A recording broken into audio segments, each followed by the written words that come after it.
안녕하십니까. 저는 칠순을 목전에 두고 이제야 세상 사는 법을 조금 배워가고 있는 어리석은 노인네입니다. 그래서인지 여러분의 지혜가 잘 녹아있는 이 채널의 사연들에 정이 많이 갑니다. 온갖 역경을 겪고도 현명하게 상황을 헤쳐나가는 여러분들 사연을 들으면서 나도 예전에 이런 일을 이렇게 해결했더라면 얼마나 좋았을까 뒤늦은 후회도 하곤 합니다. 저는 배운 게 없어서 그저 내 자식 잘 되는 것이 내 행복이라고 여기며 뒤돌아보지 않고 바쁘게 살아왔거든요. 그저 그게 전부가 아니라는 걸 예전엔 미처 몰랐습니다. 그 대가를 말년인 지금에 와서야 아주 가혹하게 치르게 되었지요. 그 누구도 아닌 제가 가장 믿고 사랑했던 바로 제 하나뿐인 아들놈에게 말이지요. 부모 복 없는 여자가 남편 복도 없다는 말이 그냥 하는 말이 아닌지 일찍이 조실부모해 여자 힘으로 홀로 거친 세상 헤치고 살아가느라 가진 애를 쓰고 살던 저는 남편도 일찍 여의고 말았습니다. 당시 저는 아들을 해산한 지 얼마 되지 않아 그동안 하고 있던 장사일도 잠시 쉬던 차였고 때문에 생활이 빠듯해져서 남편이 공장 일에 특근까지 하며 밤낮 없이 일에 매진하던 중이었습니다. 그날의 사고도 남편의 특근 중에 일어난 일이었습니다. 잠을 자지 않으려고 때를 부리는 갓난쟁이를 겨우 재워놓고 저도 모르게 잠에 쪽잠에 빠져든 참이었습니다. 새벽에 갑자기 울리는 전화벨 소리에 간신히 잠든 아이가 빽 소리를 지르며 깨어났습니다. 도대체 무슨 일로 이 시간에 전화를 해서 애를 깨우느냐고 치밀어 오르는 화를 누르고 급히 전화를 받았습니다. 병원이었어요. 김준일 씨 댁입니까? 김준일 씨가 근무 중에 사고를 당하셔서 지금 응급실에 계십니다. 수술 동의서를 작성하셔야 하니 지금 바로 병원으로 와주세요. 마른 하늘의 날벼락 같은 남편의 사고 소식이었습니다. 그 와중에도 갓난쟁이를 맡길 데가 없어서 강보의 아이를 들쳐매고 헐레벌떡 병원으로 뛰어갔습니다. 남편만 사고를 당한 게 아니었던지 응급실 안은 아수라장이 따로 없었습니다. 여기 김준일이 어디 있어요? 김준일이 보호자입니다. 김준일이 좀 찾아주세요. 제가 도착했을 때 남편은 이미 사망해 있었습니다. 수술 동의서를 쓸 시간조차 남아있지 않았습니다. 의료진들 말에 따르면 공장에서 다루던 화학 폐기물 폭발로 기도에 화상을 입은 것이 직접적인 사인이라고 했습니다. 이미 구조대원들이 발견했을 당시 호흡곤란 상태였던 남편은 병원에 실려오고 제게 연락이 닿자마자 곧바로 사망했다고 했습니다. 아이고, 이렇게 가면 어떡해. 날더러 이 갓난쟁이를 혼자 어찌하라고. 나 혼자 어떻게 살라고. 아이고, 지훈 아빠. 제가 아무리 목 놓아 남편을 불러본다고 남편이 다시 살아날 리가 만무했습니다. 지금껏 혼자 외롭게 살다 형편이 비슷한 남편을 만나 두 식구가 서로 의지하고 산 지 채 2년도 되지 않았을 때였습니다. 이제는 제 아비가 죽은 줄도 모르고 우렁차게 빽빽 울고 있는 이 어린 것만이 그 사람 짧은 인생의 유일한 증거가 되겠죠. 저는 목이 터져라 울고 있는 아들 치훈이를 안고 병원이 떠나가도록 엉엉 울어 제꼈습니다. 내 신세도, 이렇게 허무하게 가버린 남편 신세도, 이런 아무것도 가지지 못한 부모 밑에서 우리 아들 치훈이도 가여워서 울지 않고는 도저히 견딜 수가 없었습니다. 아가, 아이고, 내 새끼야. 내 너를 기어이 아비 없는 자식으로 키우게 됐구나. 이제 세상의 가족이라고는 너랑 나 둘뿐이구나. 제 말을 알아들을 리가 없는 아들이 제가 하도 크게 우니 놀라서 두 눈에 눈물방울 그렁그렁 달고는 울음을 뚝 그치고 저를 쳐다보았습니다. 제게는 그게 마치 저를 달래려는 것 같이 느껴져 그 어린 것을 부여잡고 이 잔인한 시간이 끝나기만을 바라고 또 바랐습니다. 남편의 장례는 조촐하게 치러졌습니다. 애초에 저나 남편이나 의지가지가 될 만한 가족 한 사람이 없었고 그나마 가깝게 지내던 이웃들과 공장 동료들 역시 본인이나 본인 가족들이 화를 당한 상황이니 저희까지 신경 쓸 여력이 없었겠죠. 그렇게 주변 다른 장례식장은 울음소리가 떠나가지 않았으나 저희 남편의 장례식만은 제 울음소리와 아이 칭얼대는 소리를 제외하면 고요하기 짝이 없었습니다. 당신 가는 길이 이렇게 초라해서 내가 미안해. 내가 당신한텐 아무것도 해줄 수 없었지만 우리 치훈이만큼은 내가 내 한몸 부서지더라도 번듯하게 키울 테니까 아무 걱정하지 말고 편히 가. 그동안 살면서 있는 고생 없는 고생 다 했으니 가는 길이라도 부디 편하게 가, 여보. 남편의 영정 사진을 보며 남편에게 한 약속은 저 스스로에게 한 약속이기도 했습니다. 믿을 사람이라고는 아무도 없으니 저 어린 것의 운명은 제 두 손에 달려 있었습니다. 남편을 잃어 제 억장이 무너지든 말든 앞으로의 살 길이 막막하든 말든 어떻게든 저 혼자서 이 상황을 헤쳐나가야만 했어요. 남편의 사고로 보상금이 조금 나오긴 했지만 저희 두 모자 생활을 꾸려나가기에는 턱도 없는 돈이었습니다. 게다가 출산 이후로 제가 일을 하지 않는 상황에서 유일하게 경제력이 있던 사람이 한순간에 사라져버린 상황이었습니다. 출산 후 몸을 채 회복하기도 전이었으나 당장 제가 돈을 벌지 않으면 저 어린 것이 손가락을 빨아야 할 처지였습니다. 당장의 일자리를 구해 일을 나가야 할 판이었지만 일을 구하기도 쉽지가 않았습니다. 가정을 잃은 집이 저희 집 하나뿐인 게 아니었으니까요.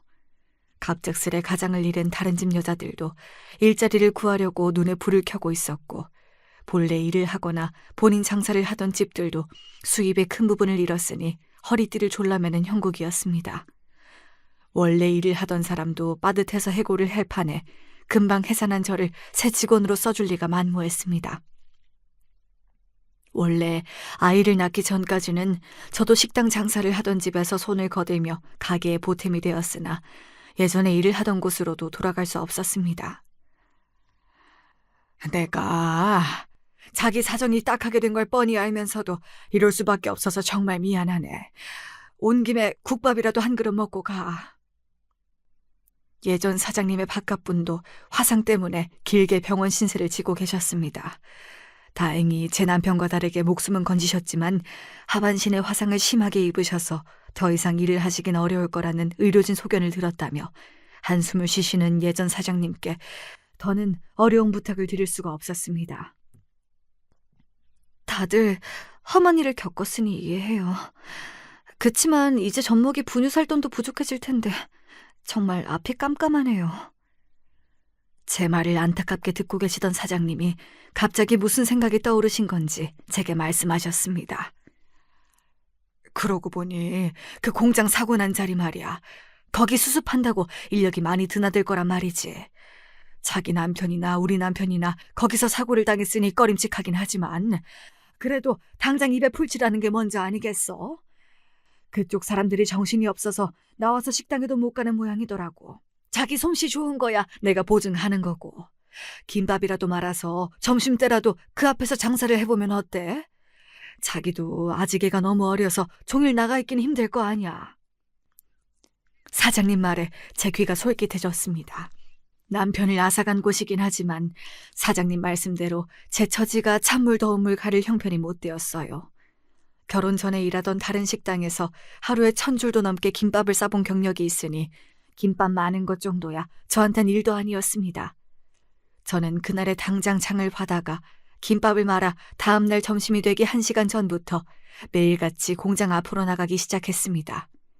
등 뒤에는 갓난쟁이 아들을 업어묻고 머리에는 김밥이 잔뜩 담긴 소쿠리를 이고서 말이죠. 김밥 많은 것 자체는 그리 어려운 일이 아니었으나 누구 대신 돌봐줄 사람도 없는 갓난쟁이를 옆에 끼고 김밥 많은 건 보통 일이 아니었습니다. 눈에 보이는 건 모든 입속으로 집어넣고 보는 시기이고 보니 뭔가 펼쳐놓고 일을 할 수도 없었어요. 김밥 한 줄 말려고 치면 김밥 하려고 식히고 있던 뜨거운 밥에 손을 집어넣고 놀라서 빼구는 아이 때문에 정신이 하나도 없었습니다. 결국은 아이가 돌아다니지 못하게 포대기에 아들을 업고서야 겨우 김밥을 말 수 있었죠. 선체로 등 뒤에 아들을 업고 김밥을 한참을 말고 있으려니 허리고 어깨고 아프지 않은 곳이 없었으나 선택의 여지가 없었습니다. 그렇게 공장 앞으로 김밥 장사를 나간 첫날은 완전히 허탕을 쳤습니다.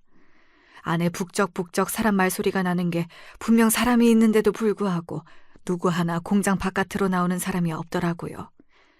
점심시간이 거의 1시간이 지나도록 나오는 사람이 없어 폐쇄된 공장 문 근처만 기웃대고 있는데 배달 트럭 한 대가 오더니 공장 안으로 쏙 들어갔습니다. 일이 워낙 바빠서 인근 식당에서 아예 단체로 밥 배달을 시킨 거였습니다. 그 광경을 보고 어찌나 힘이 쭉 빠지던지 하마터면 손에서 김밥 소쿠리를 놓칠 뻔했습니다. 점심시간 근처에 맞춰서 무작정 그 앞에서 서 있을 일이 아니었는데 이런 식의 길바닥 장사는 처음 해본 까닭에 요령이 없어도 너무 없었던 거지요. 결국 그날의 김밥을 근처의 학교 앞에서 하교하고 나오는 아이들에게 터무니없는 가격에 팔아치우면서 씁쓸한 기분을 애써 삼켜야 했습니다. 다음 날부터는 아예 꼭두 새벽에 일어나 김밥을 말고는 공장 앞으로 나갔어요. 아직 해도 뜨지 않아 샛별이 보이는 시각이었어요. 출근한 사람도 없어 고요한 공장 앞을 아이를 들쳐맨 채로 홀로 지키며 오늘은 반드시 승부를 보아야 한다고 다부진 마음을 먹었습니다. 이윽고 하나 둘씩 공장으로 출근하는 사람이 보였습니다. 여기 김밥 하나 드셔보세요. 아니, 이렇게 꼭두 새벽부터 무슨 김밥 장사를 다 나오셨대? 보아하니 잠도 못 주무시고 나오셨겠어. 아닌 밤중에 홍두깨도 아니고 새벽 출근길에 갑자기 튀어나온 김밥에 직원의 눈이 휘둥그레졌습니다. 그럴만도 한 것이 사람 얼굴도 잘 보이지 않는 시각에 등 뒤에 아이를 들쳐맨 여자가 김밥 시식을 권유하고 있으니 생뚱맞게 느껴지기도 했을 겁니다. 첫날의 실패를 발판으로 삼아 제가 세운 전략은 이러했습니다. 점심시간이 다 되어 나타나면 이미 사람이 공장 밖으로 나올 확률도 낮고 그래도 직원들이 출퇴근을 할 터이니 미리 나와서 김밥 맛을 좀 보여주면 점심 단체 주문을 넣기 전에 한 번쯤은 제 김밥 맛을 기억해준 직원들이 점심시간에 저를 찾아줄지도 모른다는 계산이었죠. 아이고, 김밥이 맛있네요. 어린애까지 데리고 나오기 쉽지 않았을 텐데 고생이 참 많아요. 다행히 처음으로 마주친 직원분의 인품이 좋으셨어요. 김밥도 김밥이지만 제 등에 업힌 아이에게 그만 마음이 쓰이신 모양이었습니다. 예전 같으면 창피했을 법도 하지만 등 뒤에 어린 것 먹여 살리는 데에 오로지 혈안이 된 저는 부끄러운 줄도 몰랐습니다. 여기 다른 직원분들도 넉넉하게 다 드실 수 있을 정도로 많이 싸웠어요. 드셔보시고 입에 맞으시면 점심 때도 다시 찾아주시면 감사하겠습니다. 씩씩하게 외치는 제 목소리에 출근 중이던 다른 직원들도 삼삼오오 모여들기 시작했습니다. 김밥 한 조각 맛보시고 저희 아들 볼도 한번 쓰다듬어 주시고 점심 때 다시 오시겠다는 약속도 제법 받아내고 나니 그제야 긴장이 조금 풀렸습니다. 그렇게 이튿날부터는 준비해온 김밥을 모두 제 시간에 팔 수 있었습니다. 아이고, 오늘도 나오셨네요. 요새 내가 아줌마 김밥 먹는 재미에 일한다니까. 지훈이도 잘 있었어? 그렇게 보름쯤 김밥 장사를 나가다 보니 저와 저희 아들에게 아른 체를 하는 직원들도 꽤 되었습니다. 이제는 준비해온 김밥이 모자랄 지경이어서 몰래 예약을 넣는 분들도 계셨습니다. 아줌마 솜씨가 예사롭지 않은 게 전에도 식당 일을 하신 것 같은데 맞죠? 네, 그동안 식당 일로는 안 해본 일이 없고 안 만들어본 음식이 없어요. 딱 봐도 그래 보이더라니까. 마침 나 아는 사람 중에 식당을 하는 사람이 있는데 주방 아줌마가 사고가 나서 갑자기 일손이 부족해졌거든. 아줌마 김밥 못 먹게 되는 건 아쉽지만 매일 아이까지 들쳐매고 장사하는 것도 영 안쓰럽고 이 동네에서 버스 타고 한 20분 나가야 되긴 한데 사장님이 인품이 좋으셔서 월급이나 대우도 나쁘지 않아요. 생각 있다고 하면 내가 면접 약속은 잡아줄 수 있는데. 아유, 감사합니다. 저야 약속만 잡아주시면 가서 정말 잘할 수 있어요. 그렇게 일자리 소개도 받게 되었습니다. 공장 사고 수습도 거의 마무리가 된 단계에서 이제 어디 가서 김밥을 팔아야 하나 막막하던 차였습니다. 그래도 여기서 이런 귀인도 다 만나고 사람이 아주 죽으라는 법은 없는 모양이었습니다. 그렇게 제가 살던 동네에서 버스로 20여 분 떨어진 곳에서 다시 식당 일을 시작하게 되었습니다. 그런데 아직 저희 아이가 많이 어려서요. 도저히 혼자 둘 수가 없는데 제가 업고 일을 해도 괜찮을까요? 절대 아이 때문에 피해가지 않도록 안 내려놓고 꼭 업고 있을게요. 아이고 세상에, 맨몸으로 일하기도 고될 텐데 어떻게 애를 업고 일을 하겠다고. 그러지 말고 우리 올케가 애 낳고 몸이 약해져서 일을 쉬고 있거든. 그래서 동네 애들을 봐주는 일을 하고 있는데 거기다가 맡기는 건 어때요? 돈도 많이 안 받아. 전문 기관도 아닌데 어떻게 제값을 받겠어. 그래도 사람이 배운 것도 많고 성격도 유순해서 아이 맡기기 나쁘지 않을 거야. 행여나 아이 때문에 저를 받아주지 않을까봐 선수를 치는 제 말에 식당 사장님이 아이 맡길 곳까지 물색해 주셨습니다. 일이 이렇게나 잘 풀리다니 항상 부름만 몰고 다니는 것 같았던 제 인생에는 믿기지 않는 일이었습니다.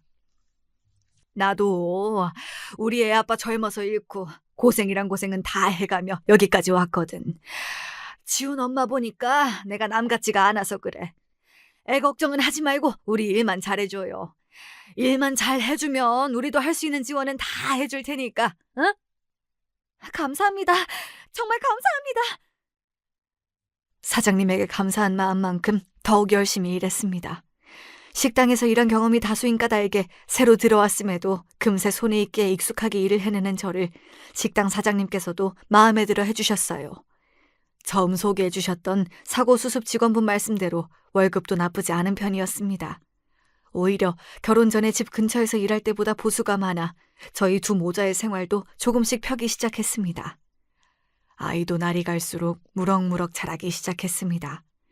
아직 유치원에 보내기에는 한참 어린 아이이고 그렇다고 다른 맡길 수 있는 사람이 있는 것도 아니니 매일 아이와 함께 버스를 타고 식당 근처 사장님 올케댁에 아이를 맡기고 퇴근길에 아이를 도로 찾아와 버스를 타고 함께 집으로 돌아가는 생활이 반복되었습니다.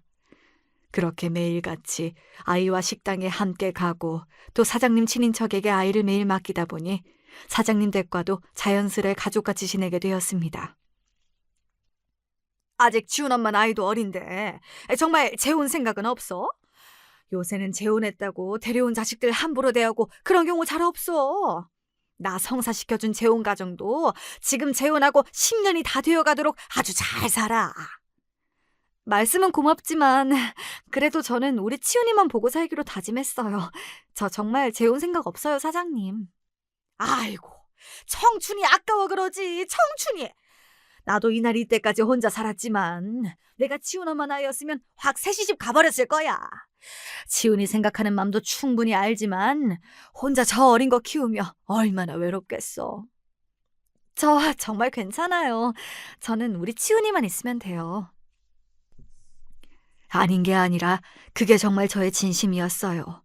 저를 마치 막내 동생처럼 아껴주시던 식당 사장님 입장에서는 그런 제 모습이 안타까워 보인다는 것도 알고 있었지만 그럼에도 재혼할 생각은 눈꼽만치도 들지 않았습니다. 물론 좋은 분들도 많으시겠지만 그래도 만에 하나 제가 만나는 사람이 저 몰래 안 보이는 곳에서 우리 치훈이를 구박하면 어떡해요. 남편이 그러지 않는다 하더라도 군 식구를 달고 온 저 몰래 남편 가족들이 치훈이를 박대하기라도 하면요. 저는 우리 아들이 상처받을 만한 일말의 가능성도 남겨둘 생각이 없었습니다. 그렇게 모자 둘이서 생활하는 것에도 익숙해져 갔습니다. 다행히도 엄마가 식당 일로 바빠도 아이는 잘 자라주었고 혼자 아이 키우는 저를 많이 배려해 주신 식당 사장님 덕에 잠깐씩 쉬는 시간에도 틈날 때마다 아이 얼굴을 보러 가는 등 이런 생활에도 적응이 되었습니다.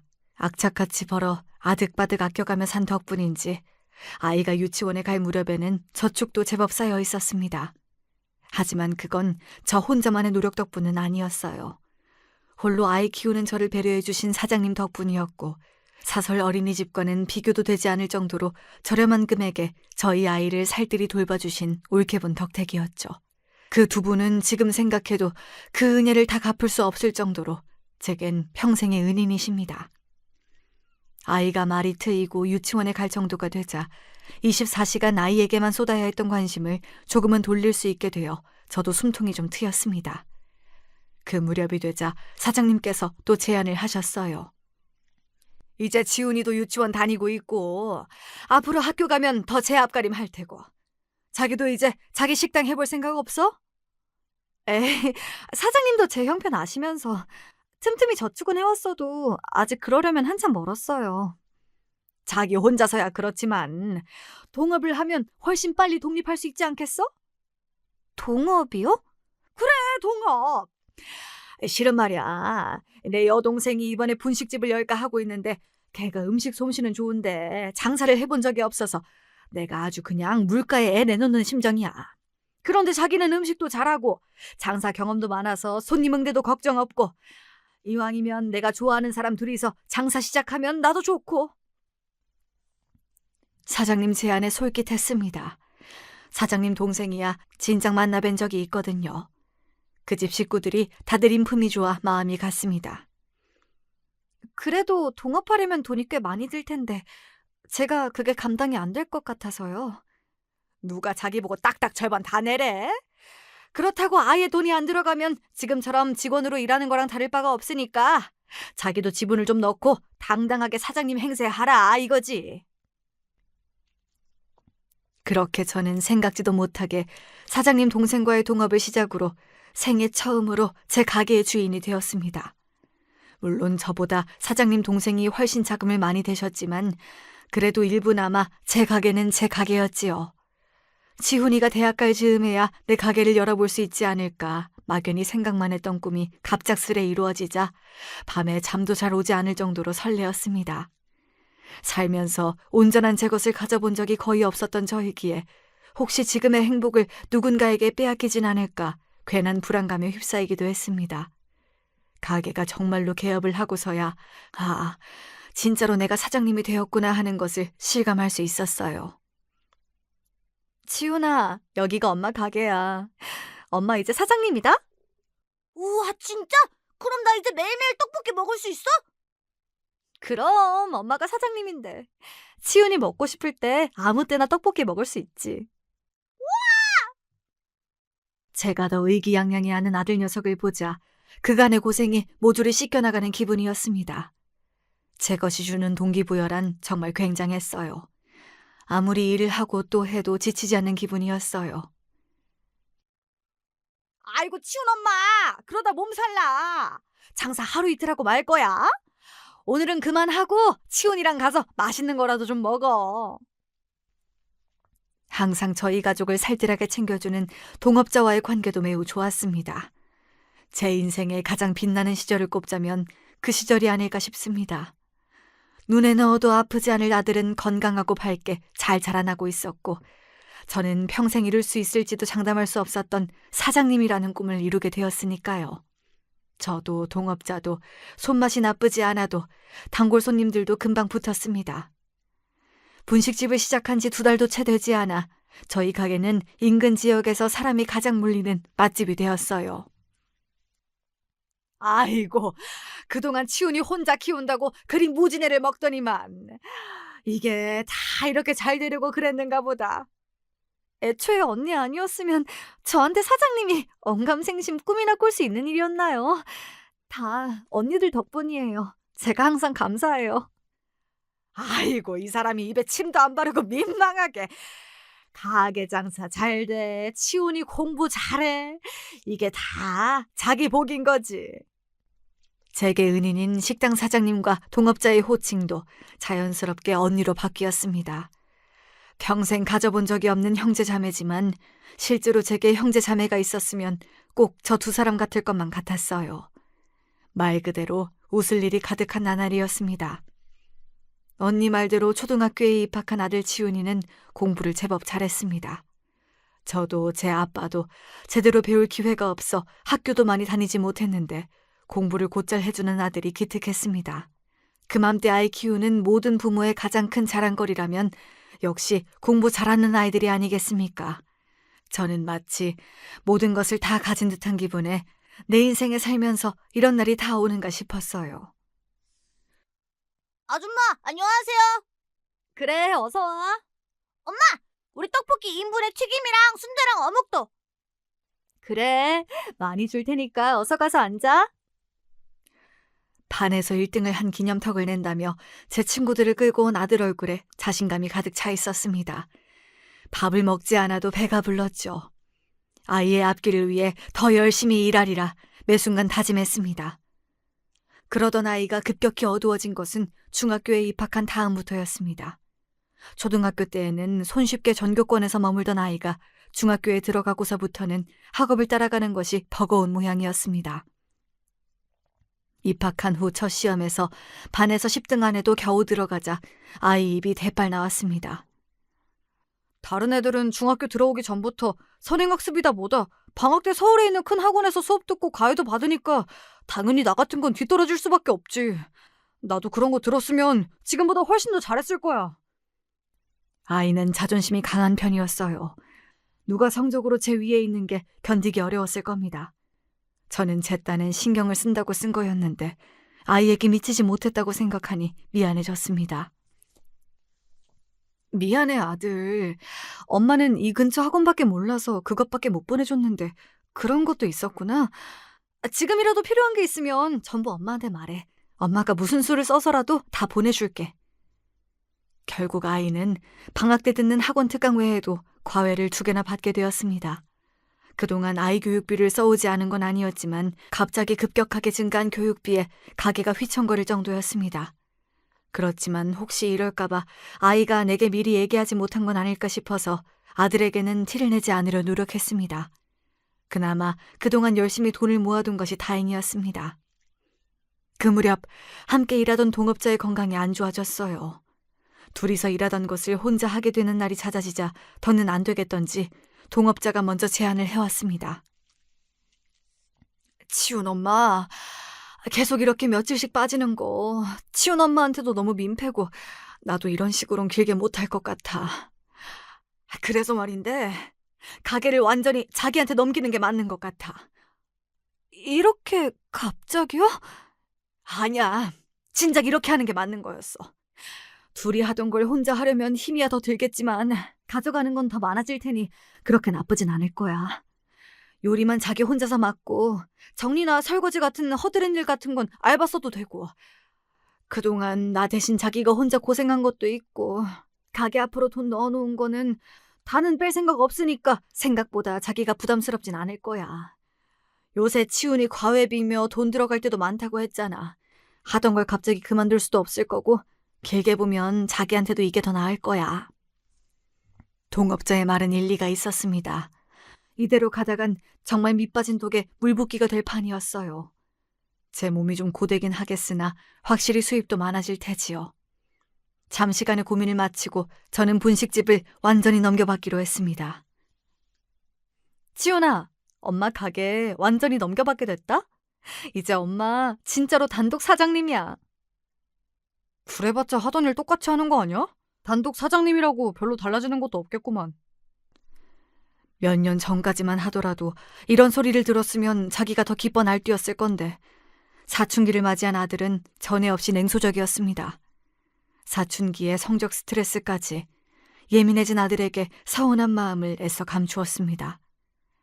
완전히 가게를 이어받고 난 뒤 예상은 했지만 혼자 분식집을 꾸려나가는 것이 쉽지만은 않았어요. 둘이서 하던 동선을 완전히 혼자 하니 너무나 분주했죠. 그렇게 한 몇 달은 제 아들 크는 줄도 모르고 정신없이 살았던 것 같아요. 덕분에 아들의 과외비는 쏠쏠하게 벌어들일 수 있었지만 말입니다. 그래도 그것도 몇 달 하다 보니 요령이 생기더라고요. 처음 동업자가 말했던 대로 간단한 일을 도와줄 알바도 뽑고 나니 그제야 한숨 돌릴 틈이 생겼습니다. 그렇게 여유가 생기고 보니 자주 분식집을 찾던 아들이 벌써 몇 달째 친구들을 데리고 오지 않았다는 생각이 들더라고요. 아들, 요새는 왜 분식집에 친구들 안 데리고 와? 엄마 일하느라 정신 없는데 뭐. 괜히 아들 친구들이라고 신경만 더 쓰이지. 아니야, 아들이랑 아들 친구들은 항상 반가운데? 제 말에도 아들은 별다른 대꾸가 없었습니다. 공부에 방해되나 싶어 아들 눈치를 보고 아들 방에서 슬그머니 나왔습니다. 아들은 한창 공부에 열심이었어요. 다른 집 아이들은 공부하라고 부모가 사정을 해도 말을 안 듣는다고 하는데 제 아이는 제가 알아서 공부하는 것도 모자라서 욕심을 부리니 고마운 일이라고 그땐 그렇게 생각했습니다. 지금 돌이켜 생각해보면 공부보다 더 중요한 것을 그 시기에 가르쳤어야 했는데 제가 생각이 짧은 부모였어요. 고등학교에 진학해서도 저희 모자는 비슷한 시간을 보냈습니다. 저는 항상 분식집 일로 바쁘고 아들은 공부하느라 바빴죠. 저도 집에 머무는 시간이 길지 않았습니다만 아들도 학교에 학원에 과외까지 어쩔 때는 하루에 얼굴 한번 보지 못하고 지나가는 날도 있었습니다. 참고서 살 돈이 필요하다고 식탁에 쪽지만 덩그러니 남겨져 있을 때는 왠지 모르게 마음이 휑했던 것도 같습니다. 그 무렵에는 아들이 저희 분식집으로는 발걸음도 하지 않았습니다. 언제 한번 거래처 대금 정산을 하고 돌아오는 길에 친구들과 있는 아들을 발견하고는 아들을 불러 세웠으나 분명 저를 보았음에도 못 본 척하고 친구들과 제 갈 길을 가는 아들을 본 적이 있어요. 그제야 제 차림을 살펴보았더니 떡볶이를 끓이다 급히 나와서 제 윗옷에 떡볶이 국물이 튀어 있더라고요. 어린 마음에 제 어미의 이런 차림이 창피했을 수도 있겠지. 내가 주책이었다고 생각했지만 자꾸 삐져나오는 눈물은 어쩔 수가 없었습니다. 그렇게 저도 더 이상 아이에게 분식집에 오라는 소리는 하지 않게 되었습니다. 비록 아이에게는 창피함의 대상이 되어버린 분식집이었지만 제게는 소중한 삶의 터전이었습니다. 아이는 그렇게 생각하지 않을지 모르나 아이에게 부족함 없이 뒷바라지를 할 수 있게 된 것도 분식집을 완전히 넘겨받은 이후부터였어요. 뭐가 됐던 간에 저에게만큼은 너무나도 소중한 분식집이었습니다. 저 검사되고 싶어요. 진로 희망을 결정하는 시기가 되자 아들이 말했습니다. 전부터 아들이 법조인이 되고 싶다는 건 알고 있었습니다. 하지만 아들의 담임 선생님으로부터 현실적으로 법대 진학은 지금 아들의 성적으로는 힘들다는 말을 들은 터였어요. 저 아들, 엄마가 얼마 전에 너희 담임 선생님 면담 갔을 때 법대는 아무래도 어려울 것 같다고 그러셔서. 원래 담임들은 상향은 잘 안 써주려고 해서 그래. 조금 달랑달랑해서 그렇지 아직 아예 시간이 없는 것도 아닌데 괜히 쓸데없는 말은 해서. 조심스레 꺼낸 얘기에 버럭 화를 내는 아들 눈치가 보였습니다. 저는 혹여 열심히 공부하는 아이 길을 꺾을까 봐 조심하며 말했습니다. 그래, 아직은 좀 시간이 있으니까. 우리 아들 공부 열심히 하는데 엄마가 괜한 소리를 했네.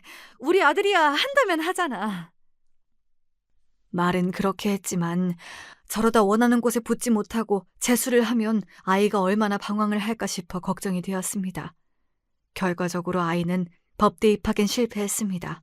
울며 겨자 먹기로 가고 싶던 법대가 있는 학교에 상경계열에 지원하면서도 아이의 얼굴에는 불만이 가시질 않았죠. 결국 학교를 1년도 채 다니지 않고 아이는 휴학을 했습니다. 처음에는 곧장 군대에 갈 생각인 줄 알았어요. 흔히들 그렇게 많이 하잖아요. 그런데 아이가 전혀 생각지도 못했던 말을 했습니다. 편입할 거예요. 도저히 적성에 안 맞아서 못 다니겠어요. 입학할 때도 성적 아슬아슬하게 모자랐고 충분히 법대 갈 수 있어요. 사립대 등록금이 한두 푼도 아니고 벌써 한 해 동안 지출이 꽤 컸습니다. 그렇다고 아이가 마음이 없다는데 억지로 묶어둘 수도 없는 노릇이잖아요. 저는 고민 끝에 아들에게 타협안을 제시했습니다. 아들, 엄마가 알아보니까 꼭 법대를 나오지 않는다 하더라도 법조인은 될 수 있다고 하더라. 요새는 로스쿨 통해서 법조인 될 수 있잖아. 그러니까 굳이 법대를 가지 않아도. 아, 내가 못 다니겠다니까. 내가 얼마나 고민해서 말하는 건데. 엄만 잘 알지도 못하면서 왜 반대부터 하고 들어? 내가 그 정도도 생각 안 했겠어? 확 짜증을 부리는 아들에게 기가 팍 죽었습니다. 배운 게 없는 어미이다 보니 아들이 저렇게 말하는 게 버릇이 없다는 걸 알고 있으면서도 자신감이 없었습니다. 아는 게 별로 없는 건 사실이었으니까요. 그래, 네 말이 무슨 뜻인지는 알겠어. 하지만 편입도 쉽지 않다더라. 그래도 다른 거 할 거 아니고 법 공부할 거면 법대가 낫지. 검사 돼도 로스쿨 출신이랑 법대 출신이랑은 대우부터 다르다고 하던데 쉽게 갈 수 있는 길이 있는데 왜 굳이 돌아가야 돼? 그 쉽다고 말하는 길이 쉬운 길이 아닌 것 같으니 한 말 아니겠습니까? 하지만 아들은 애초에 제 말을 들을 생각도 없었겠죠. 결국 아들은 휴학계를 내고 남들 군대 갈 나이에 편입학원에 다니기 시작했어요. 그동안 내가 제 고집을 너무 저항 없이 그대로 들어주기만 했나 처음으로 의구심이 생긴 것도 바로 그 무렵이었습니다. 편입시험이 쉽지 않다는 것은 사실이었습니다. 게다가 법대는 애초에 편입생을 많이 받아주지도 않는 편이었습니다. 어쩌면 학교를 처음부터 다시 들어가는 게 나았을지도 모르겠어요. 그렇게 또 한 해를 허송세월한 끝에 아들의 편입 시도는 실패로 돌아갔습니다. 이쯤 되자 저도 아들 말을 고지곳대로 들을 수만은 없게 되었죠. 하나뿐인 귀한 자식이라지만 저도 제 한 몸 갈아가며 피땀 흘려 일한 돈으로 보내준 학원이었어요. 정작 제 어미가 분식집 하는 건 부끄러워하면서 그 분식집으로 번 돈을 저리 휴지 조각으로 만들어버린 것까지 그냥 넘어가 줄 수는 없었습니다. 그래서 저는 전에 없이 단호하게 아들에게 말했습니다.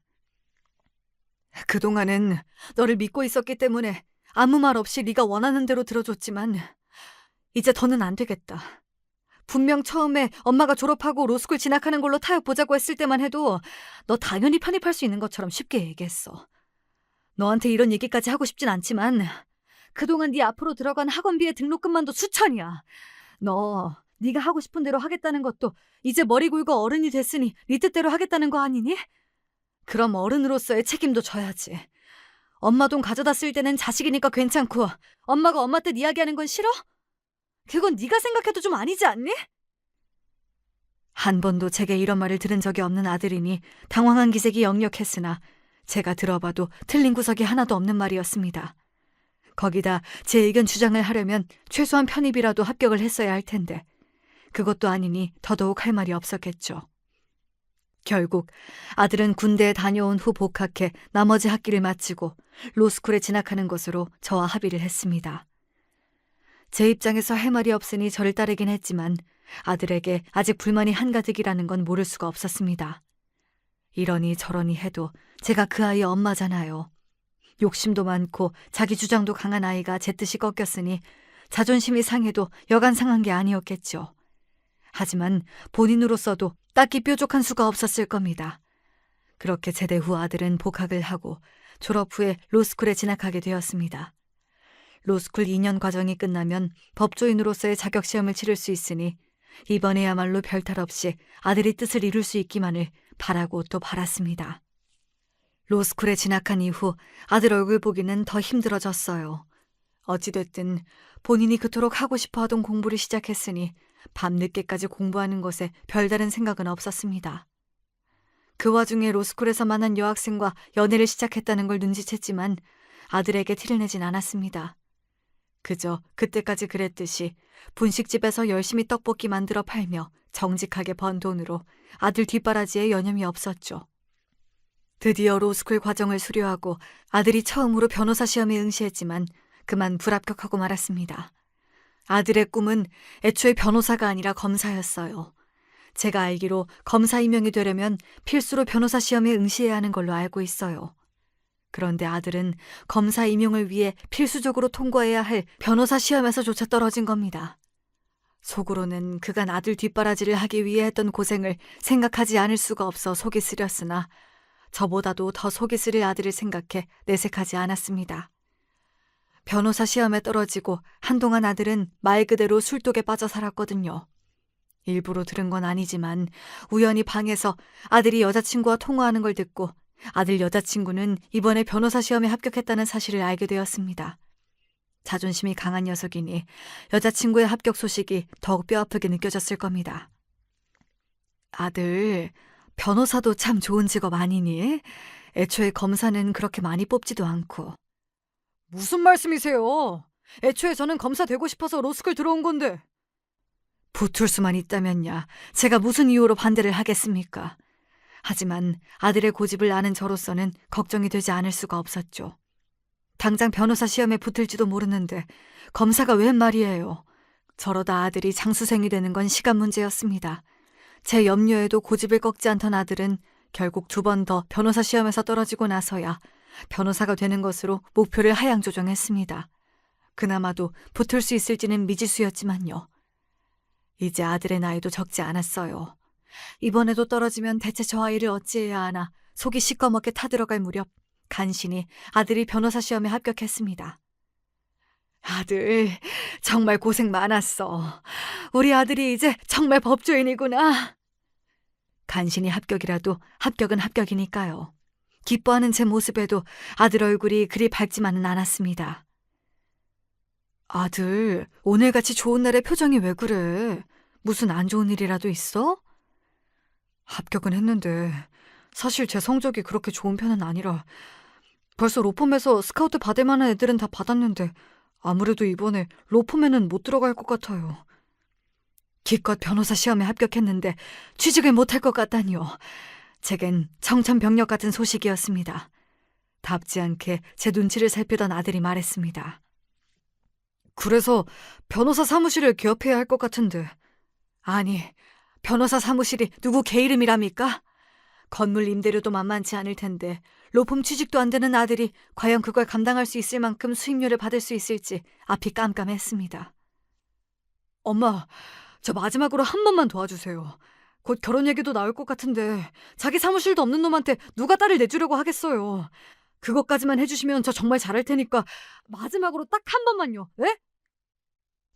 제가 들어도 답이 없었으나 어쩌겠습니까. 제겐 하나뿐인 아들이었어요. 저 녀석 잘되게 하겠다고 그간 살아왔다 해도 과언이 아닌데 그 부탁을 거절할 힘이 제겐 없었습니다. 결국 아들은 독립된 변호사 사무실의 대표 변호사가 되었습니다. 제 엄마 타들어가는 속도 모른 채 의기양양한 아들의 얼굴을 보니 대체 어디서부터 잘못된 건가 싶었지만 괜히 좋은 날 초를 치고 싶지 않아 할 말을 꾹 참았습니다. 아들은 말했던 대로 사무실을 차린 지 얼마 되지 않아 며느리 될 아이를 데리고 왔습니다. 예비 며느리는 이미 2해 전에 변호사 시험에 합격해 로펌에서 근무 중이었어요. 어머니는 가정주부이시지만 아버지는 같은 변호사시라고 했습니다. 아들이 변호사 시험에 합격할 날만 기다리고 있었던 모양인지 두 아이 모두 결혼을 서둘렀죠. 아들 성화에 급하게 잠긴 상견례에서 처음 뵌 사돈내외는 두 분 다 많이 배운 티가 나는 교양 있는 분들이셨습니다. 안사돈께서 일찍이 홀로 되시고 혼자 치훈이를 키우시느라 고생이 많으셨다 들었습니다. 지금은 요식업에 종사하고 계신다지요? 말의 뉘앙스가 아들에게 제가 분식집을 하고 있다는 말을 미처 못 들으신 모양이었습니다.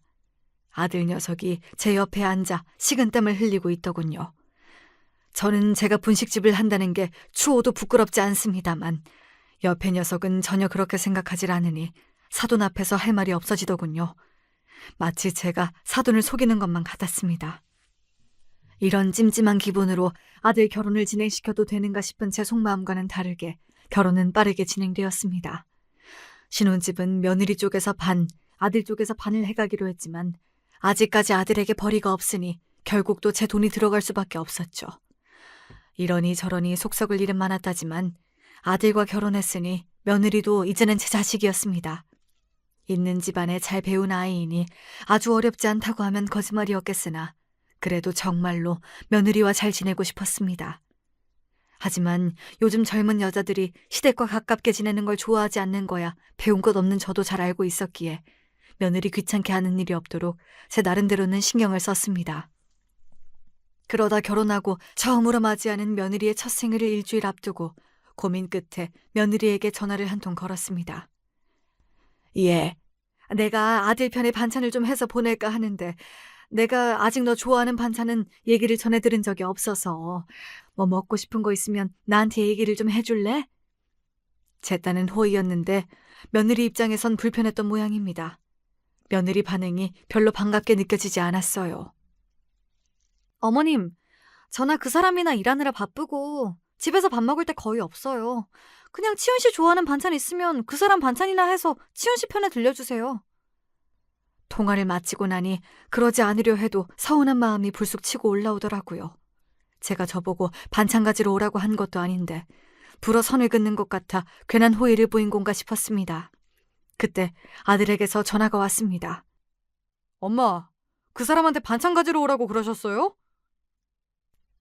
아들 말투에 가시가 돋쳐 있었습니다. 며느리랑 전화를 끊은 지 10분도 채 지나지 않았을 때였어요. 너 지금 그것 때문에 득달같이 전화 건 거니? 그래, 내가 며느리 생일이라고 좋아하는 반찬 좀 해주마 했다. 그게 이렇게 난리를 칠 일이야? 엄마 진짜 왜 그래? 나 창피하게 하려고 작정을 했어? 누구 밥 먹어 죽은 귀신이 붙은 것도 아닌데 왜 쓸데없는 걸로 전화를 해? 며느리라고 시집살이라도 시킬 요량이야? 왜 괜한 사람을 괴롭혀? 그 말에 그만 그동안 쌓인 울분과 서름이 한꺼번에 다 터져버리고 말았습니다. 세상 사람 전부가 저를 손가락질 하더라도 제 놈은 저한테 그러면 안 되죠. 제가 저를 어떻게 키웠는데. 저는 이성을 잃고 수화기에 대고 소리를 질렀습니다. 이 고얀 놈의 자식! 네가 지금 사람 노릇하고 살 수 있는 게 누구 때문인데. 내가 그간 네 놈이 나를 부끄러운 어미 취급하는 것까지는 참았다만 나도 아들 하나 버린 셈 칠 테니 너도 내 자식으로 뻔뻔하게 누렸던 것들 다 내려놓아라. 그 말을 끝으로 전화를 끊고는 당장에 아들 사무실이 위치한 건물 주인에게 전화를 걸었습니다. 사장님, 저 2층에 변호사 사무실 세든 사람입니다. 저 사무실 빼야겠습니다. 이렇게 갑자기요? 갑작스럽게 말씀드려 죄송합니다. 위약금이 필요하시다면 지불하겠으니 최대한 빨리 부탁드리겠습니다. 제 갑작스러운 말에 건물주가 당황한 것 같았으나 대강의 사정을 간략하게 설명했더니 다행히 저를 이해해 주시더군요. 그렇게 건물주와는 이야기를 잘 마쳤습니다. 그날 저녁 결혼하고 코빼기도 보이지 않던 아들과 며느리가 꽁지가 빠지도록 제 집으로 쫓아왔습니다. 귀하신 분들께서 여기까지 너인 발걸음이신가? 저들을 한껏 비꼬는 제 냉소적인 말투에 아들 내외가 흠칫하더군요. 그간 우습게 보고 돈줄로만 여기던 제 어미가 이런 적이 없었으니 당황했겠지요. 어머니, 아무리 화가 나도 그렇지 어떻게 갑자기 사무실을 빼실 수가 있어요? 내 돈 내가 알아서 하겠다는데 내 아들도 아닌 분이 무슨 불만이 이리 많으십니까? 어머니, 기분 많이 상하셨죠? 제가 너무 생각이 없었어요. 부디 노여움 푸세요. 기껏 분식집이나 하는 무식한 노인네한테 변호사씩이나 되시는 양반들이 그리 좋아할 필요 없다. 내 이달 안으로 너희 신혼집 빌려준 돈도 받아내야겠으니 그리 알아라. 어머니! 그래! 내가 네 어미다. 분식집 하는 못 빼먹은 내가 바로 네 놈 어미야. 나 아니었으면, 내 분식집 아니었으면 어디서 변호사랍시고 행세도 못했을 놈을 내 인생을 갈아서 이리 만들어줬더니 감히 네 놈이 내게 이따위로 굴어? 변호사를 만들기 전에 네 놈을 먼저 사람으로 만들었어야 했는데 내가 내 발등을 찍었다. 이제라도 너 같은 놈과는 연을 끊고 내 살고 싶은 대로 살 테니 잔말 말고 집 보증금 빼서 내놔. 잘난 변호사 양반이시니 소송을 걸려면 누구한테 유리한지는 알겠지? 더는 지금처럼 넘어갈 수 없다는 걸 깨달았는지 아들 내외의 얼굴이 새파랗게 질렸습니다. 두 놈 모두 제 앞에 납작 무릎을 꿇더니 두 손을 모으고 제게 빌기 시작하더군요. 엄마, 잘못했어요. 저한테 엄마 말고 또 누가 있어요? 사무실 빼고 집까지 빼면 나한테 남는 게 뭐가 있다고. 잘못했어요, 엄마. 네 놈 본색 드러난 지가 오래인데 무슨 씨알도 안 먹힐 소리를. 잘난 변호사 부부끼리 잘 살아보려무나. 무식한 분식집 사장 어미는 너희들 인생에서 빠져줄 테니. 애초에 그 돈 다 내 돈이잖니? 고생해서 돈 한 푼 벌어본 적 없는 놈이 그간 분식집으로 번 돈으로 호의호식했으니 그만하면 어미라고 내 할 도리는 다 했다고 본다. 우는 소리 하는 걸 보기 싫으니 썩 내 집에서 나가! 그 길로 아들 내외를 내쫓아버렸습니다. 휑한 거실에 혼자 앉아있자니 제 인생이 너무 허무해서 서둘러 채비를 해 아들의 갓난쟁이 시절부터 인연을 이어왔던 식당 사장님과 동업자 언니를 만나러 갔습니다. 갑자기 나타난 저를 보고 두 언니 모두 놀란 기색이었으나 한을 토해내듯 넋두리하는 제 하소연을 다 받아주셨어요. 이 괘씸한 놈! 제 어미가 저한테 어떻게 했는데! 잘 왔어. 이럴 때 혼자 있으면 안 되지. 정말 잘 왔어. 마치 언니들에게 떼부리는 아이 마냥 속에 있는 것을 모두 쏟아내고 나니 그제야 좀 살 것 같아졌습니다. 제 피 이은 아들놈보다 언니들이 더 제 가족 같았어요. 아들에게도 진작 제 할 말을 하고 살았다면 저 지경까지 되진 않았을 것을. 저는 더는 아들에게 맹목적인 마음을 갖지 말자 다짐했습니다. 이후로 아들 내외에게서 수차례 연락이 더 왔으나 저는 뜻을 굽히지 않았습니다. 사무실 뺀 보증금은 금세 제 계좌에 입금되었고 돈 보내지 않으면 소송하겠다는 제 문자에 결국 다달이 집 보증금도 조금씩 돌려받게 되었죠. 이걸로나마 녀석이 사람이 된다면 다행이겠지만 그렇지 않더라도 이제 다 큰 놈을 제가 어찌하겠습니까? 요즘은 언니들과 앞으로 어떤 실버타운에 들어갈까 농담 삼아 주거니 받거니 하는 재미로 삽니다. 아들에게 뜯긴 돈도 도로 찾아 돈도 많겠다. 흥청망청 하고 싶은 거 다 하자고 말로만 재미를 보고 있죠. 애초에 돈 있다고 막 쓸 팔자도 못 되고요. 그래도 이제 속에 쌓아두는 말 없이 시원하게 털어가며 삽니다. 가끔 가슴이 휑한 기분이 들지만 이 또한 지나가겠지요. 늙은이의 넋두리는 여기까지입니다. 이야기 들어주어 감사드립니다.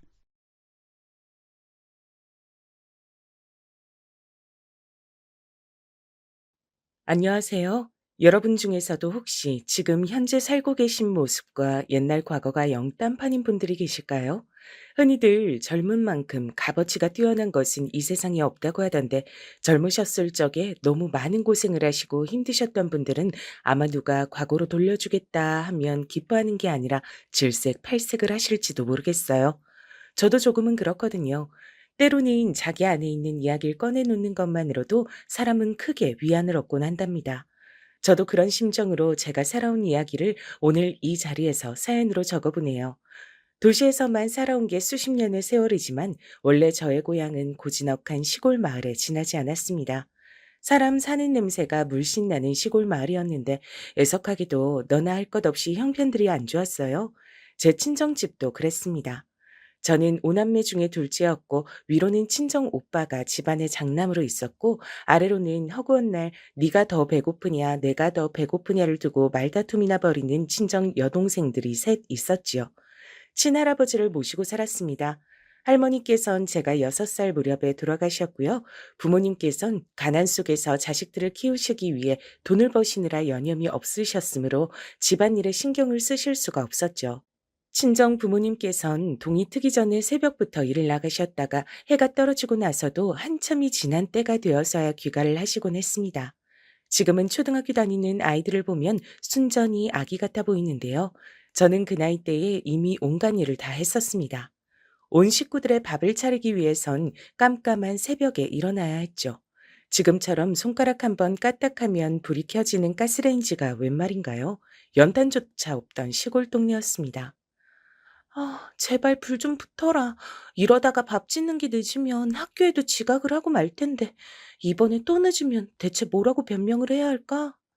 제 마음처럼 불 하나 붙이기도 쉽지 않은 시절이었던 것 같아요. 매번 불을 붙일 때마다 전 간절하게 기도를 하며 돌아가신 친할머니께 빌기도 하며 그렇게 안달이었습니다. 옛날 이때를 살아보신 분들, 특히나 저처럼 요령이 부족하셨던 분들은 아마 다 아실 겁니다. 불은 잘 안 붙는데 왜 그렇게 쓸데없이 연기는 잘 나던지요. 매운 연기에 괜히 눈물 콧물만 아깝게 흘려대며 대관절 불은 언제 붙을 것인지를 안타깝게 기다려야 했어요. 가스렌지를 넘어서 인덕션인지 하는 아주 좋은 최신식 기술이 나와서 이제는 불꽃을 보지 않아도 음식을 할 수 있다는 게 지금 세상이 신기할 따름이에요. 그런가 하면 요새는 빨래를 집에서 세탁만 할 게 아니라 즉시 건조까지 다 하는 세상이 되었죠. 건조기란 것이 아주 그냥 신통방통하더군요. 진작부터 미국인들은 이걸 사용해 왔다고 하는데 왜 우리나라는 뒤늦게 들어왔는지 모를 일이에요. 넣기만 하면 빨래가 싹 마르니 잘못 말렸답시고 옷감에 냄새가 날 일도 없어서 이게 아주 요물입니다. 냇가에서 손빨래 해보신 분들 혹시 계실까요? 오남매와 친정 부모님, 친할아버지의 것까지 총 8식구의 빨래는 모두 냇가에서 이루어졌습니다. 셋째를 데리고 이른 아침부터 고무대야에 빨랫감을 가득 담은 채로 냇가에 가서 온몸에 힘을 실어서 빨래를 마치고 나면 뜨끈하게 햇볕을 받는 자리에다가 그걸 다 널어놓았어요. 그러면 제법 잘 말랐답니다. 하지만 겨울에는 이게 통할 리가 없었죠. 저는 그래서 겨울이 싫었어요. 친할머니께서 명을 달리하신 겨울이 돌아오면 살을 찢는 것 같은 차가운 바람이 무섭게 불어댔고 빨래를 해야 하는 물은 얼음장이었습니다. 겨울에 빨래를 다 하고 나면 손이 시뻘겋게 변하기 일쑤였죠. 지금 생각하면 손이 얼지 않았던 것이 용할 따름입니다. 그래서 겨울엔 빨랫감으로 쌓여가는 옷들이 얼마나 얄미웠던지 몰라요. 지긋지긋하다 못해서 치가 떨렸죠. 그럼에도 특별히 군소리 한 번 안 했던 것이 당시에 제가 어떤 아이였던지를 증명하는 것이라고 생각합니다. 저는 저에게 주어진 책임감이란 걸 잘 알고 있었던 듯 싶어요. 내가 애써서 불을 피우지 않으면 우리 집의 굴뚝엔 밥 짓는 연기가 피어오르지 않는 거야. 내가 해야만 해. 친척 동생들에게 도시락을 싸주는 것도 저의 몫이었죠. 어릴 땐 제 동생들이 천혜의 철부지들로만 보였었는데 지금 회상을 해보니까 제가 어설픈 솜씨로 별것 아닌 반찬 도시락을 싸준 걸 두고 한 번도 불평, 불만을 안 한 녀석들이었네요. 형편이 어려워서 군것질거리 하나 제대로 그 입에 넣을 수 없었건만 그런 것도 투정 부리지 않았고요. 다른 친구들이 부럽단 소리 역시 한 번도 한 적 없었으니 동생들을 재평가해야 될 것 같네요. 이제 보니 언니가 힘들까봐 투정 부리고 싶은 걸 꾹꾹 눌러 참을 줄 아는 대견한 동생들이었죠. 당시엔 그저 매일매일이 힘들다는 생각이 앞서 있었습니다. 친할머니께서 돌아가시지 않았다면 어땠을까 하는 서글픈 가정도 자주 했었고요. 저보다 그런 가정을 자주 해보셨을 친할아버지께선 제가 중학교를 다니고 있을 때 심장마비로 돌아가셨습니다. 부모님께선 가슴을 치며 우셨고 전 손자가 최고이고 손녀들은 머릿수만 많지 쓸모없다고 하셨으면서도 은근히 저를 잘 봐주시고 제가 집안일을 도맡아 하는 것을 알아주시고 또 마지막으로 제가 중학교 다닐 수 있도록 부모님께 장남 따라서 장녀도 어느 정도 공부는 해야지 이렇게 말씀을 해주셨던 할아버지의 감사함에 눈물을 흘렸습니다. 덕분에 제가 중학교를 나올 수 있었어요. 할아버지께서 안 계셨다면 어림도 없었을 일입니다. 친정 부모님의 눈치를 보면서도 욕심을 내어 중학교에 갔던 것은 나중에 멋진 사회인이 되고 싶단 꿈이 있었기 때문이에요.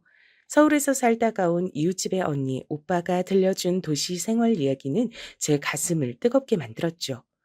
도시에는 수많은 기회가 잠들어 있는 게 분명했습니다.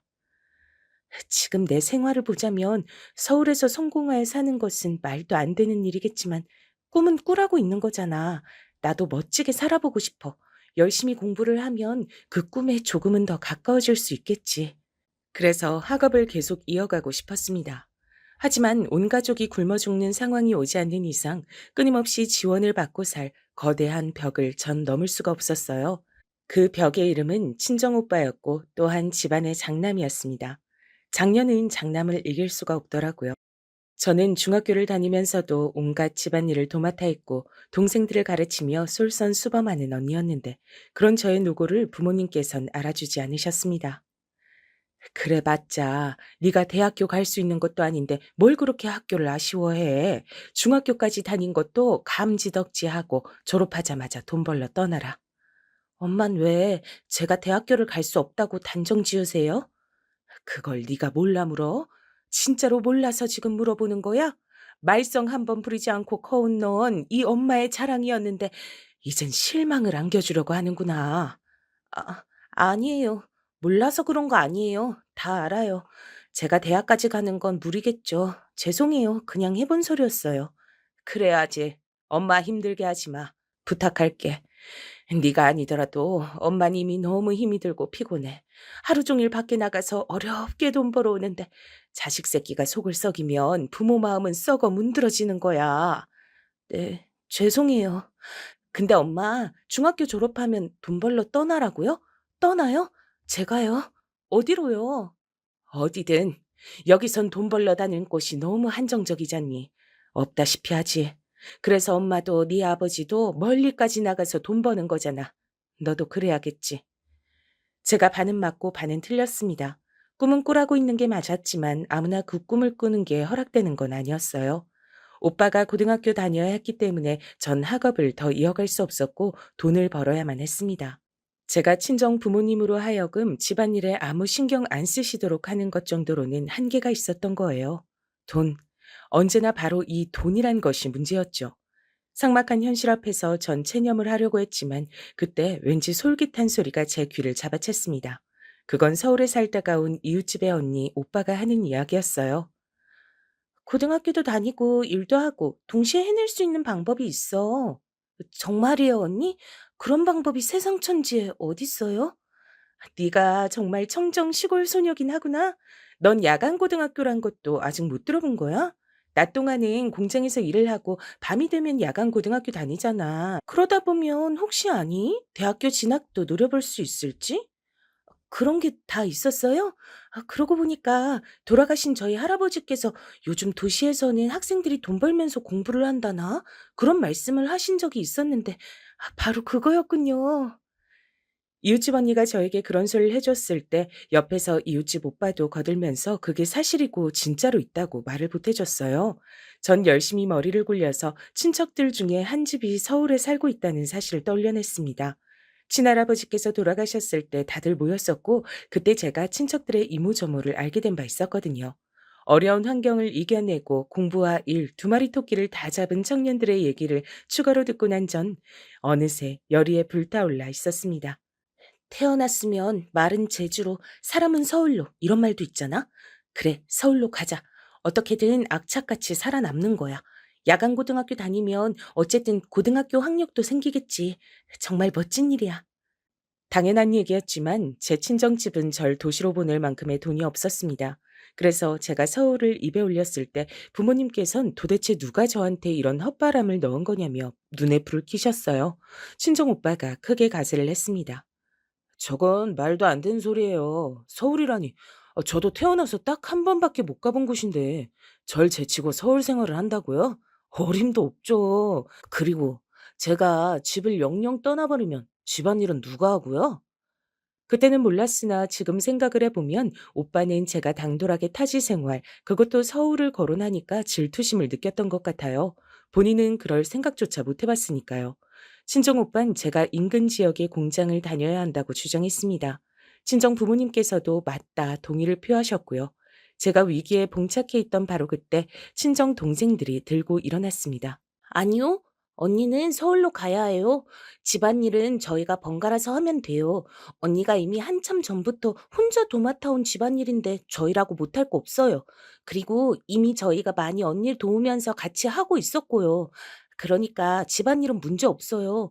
어차피 여기서 뾰족한 수가 없다면 언니를 서울로 보내는 게 어째서 나쁜 선택이에요. 동생들이 한 목소리를 낸 거예요. 친정 부모님께서 깜짝 놀라셨고 오빠 역시 마찬가지였습니다. 저는 제 동생들이 기특해서 빙그레 미소를 짓고 말았네요. 반박할 거리를 찾지 못하신 부모님께선 침묵을 지키셨고 이튿날 서울의 친척집에 연락을 하셨습니다. 거기서 저를 받아줄 수 있는지 그걸 여쭤보려 하신 거죠.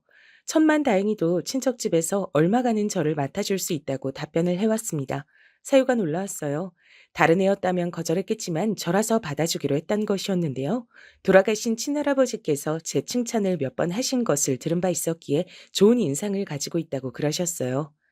할아버지가 친척분들께 내 칭찬을 하셨다고? 난 전혀 몰랐어. 오빠를 훨씬 더 좋아하시는 줄로만 알았는데 꼭 그런 것도 아니었구나. 할아버지, 감사해요. 설마 일이 이렇게 흘러갈지 모르셨던 것인지 친정 부모님께선 몹시도 떨떠름한 기색이었고요. 하지만 이렇게 된 이상 저를 안 보내실 수는 없었죠. 그렇게 저는 중학교를 졸업하자마자 동네 친구들의 부러움과 선망의 눈길을 받으며 서울로 떠났습니다. 그때 저는 상상하지도 못한 방향으로 제 인생이 흘러갈 줄 모르고 있었던 겁니다. 몇 벌의 옷가지 정도만 든 게 다였던 짐가방 하나. 그것을 들고 서울의 먼 친척집에 당도한 저는 얼마 후에 야간 고등학교를 다닐 수 없다는 청천벽력 같은 소식을 받게 됐습니다. 인원이 무한정으로 되어 있던 것이 아니었어요. 정원이 차면 그것으로 끝이었단 사실을 저는 물론이고 친척들 또한 간과했던 것이죠. 가는 곳마다 저는 더 이상은 인원을 받을 수가 없다는 통보를 받았죠. 너무나도 실망스러웠고 막막했어요. 앞으로 어쩌면 좋겠단 말인가요. 저는 시골 동네에서만 살다가 상경한 소녀였고 무작정 아무 일이나 찾아 나설 수 있는 군번이 못 됐습니다. 서울에 도착했을 때까지만 해도 정말 무엇이든 다 해낼 수 있을 것만 같았는데 어느새 저는 지레 겁을 집어먹은 시골 소녀 하나에 지나지 않게 됐어요. 친척집에서 눈칫밥만 얻어먹으며 지내는 것도 몹시 괴로웠습니다. 그러던 어느 날 제가 한 가지 제안을 받게 됐어요. 제가 일찍이 집안일에 도맡았으니 혹시 남의 집에 가서 살림을 하는 것은 어떻겠냐는 것이죠. 다시 집으로 돌아가서 뻔한 길을 걸으며 살 것인가 아니면 절대로 만만치 않은 도전을 해볼 것인가. 고민하던 저는 후자를 택했습니다.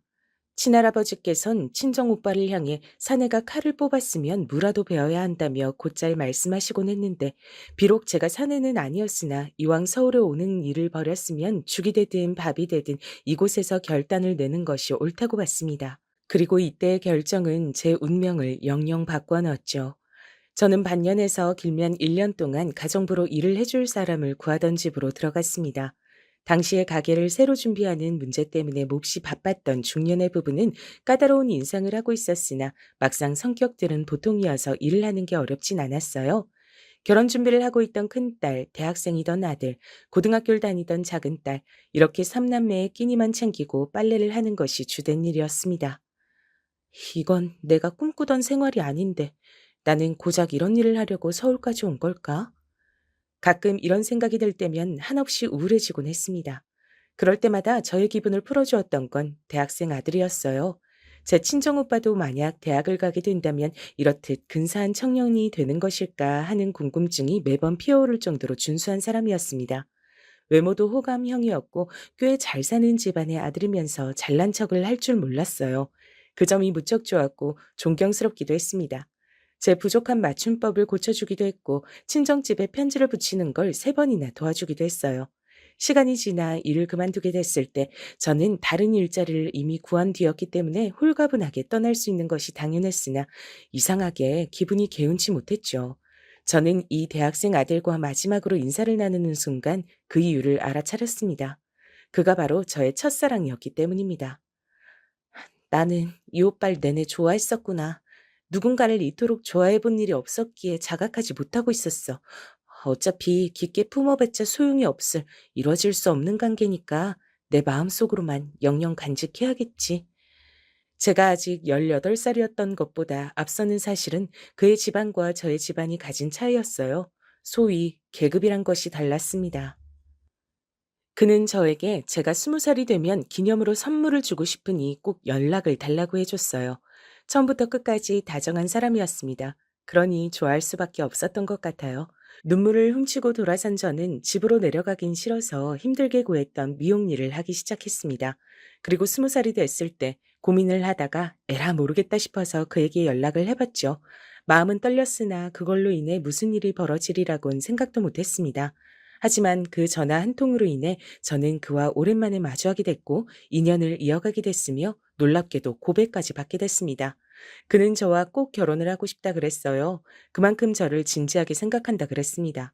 그 집안에선 난리가 났죠. 가정부 일을 예전에 몇 달 맡겨놓았던 시골 촌뜨기 여자애가 갑자기 집안의 대들보를 채간다고 하니까 모두가 거품을 물고서 결사 반대를 외쳤습니다. 저에게 그 집의 일을 연결해 주었던 사람에게까지 불똥이 튀었고 저를 서울로 올 수 있게 해줬던 먼 친척집까지 비난을 받아야 했습니다.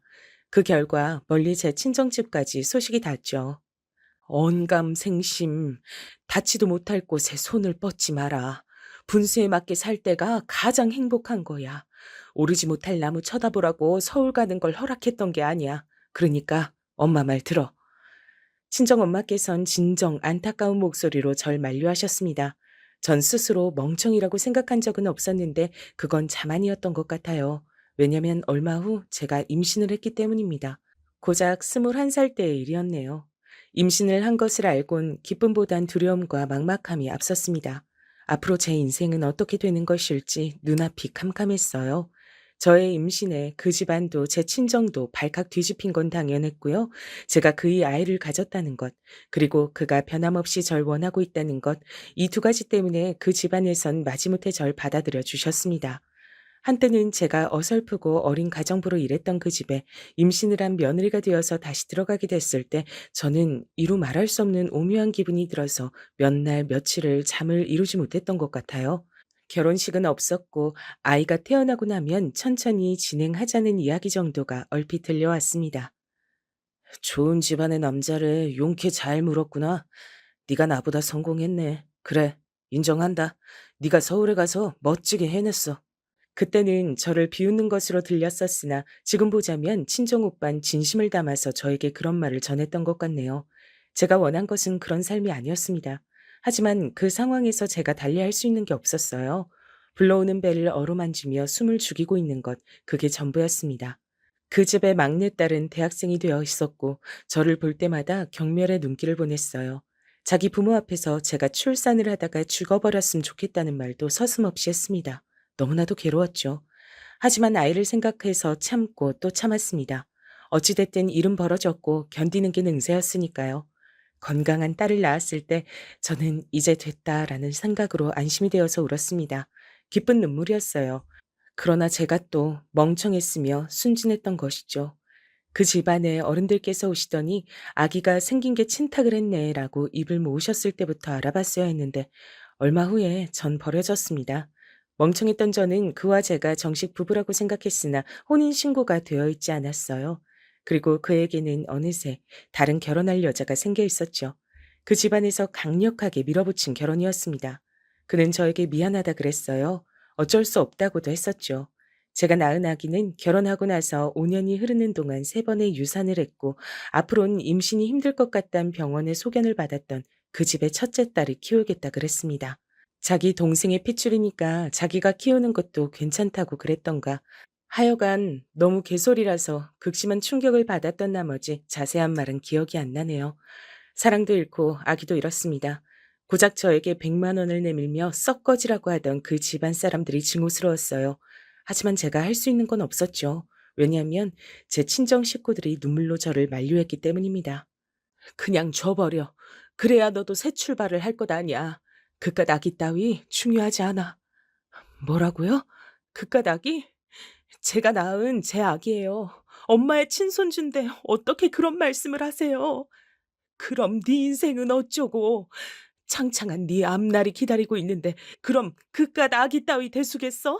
난 딱 한 번 얼굴 본 내 아기 손녀보다 내 큰딸이 1000배, 10,000배로 더 소중해. 더 중요해. 친정 엄마께서 울부짖으셨을 때 그 앞에서 제가 말문이 턱 막히고 말았습니다. 제가 불효를 저질렀다는 게 실감이 됐고 입이 10개라도 할 말이 없었어요. 아버지께서도 지나고 나니까 제가 어릴 적 집안일로 너무 고생을 많이 했다고 하시며 제가 오롯이 제 인생을 잘 살길 바라신다 하셨어요. 이왕이면 남자를 만나 아이를 낳았다는 사실 자체를 없던 일로 하고 새로이 지내길 원하셨습니다.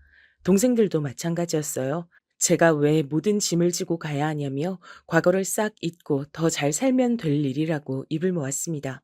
모두가 저를 위해서 한 목소리를 내고 있다는 사실을 깨달은 순간 저는 과거를 제 안에서 묻어버리기로 했어요.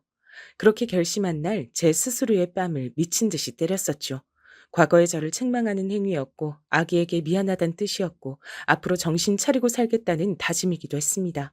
저는 꿋꿋하게 임신 문제로 잠시 접어두었던 미용 일을 다시 시작하기 시작했습니다.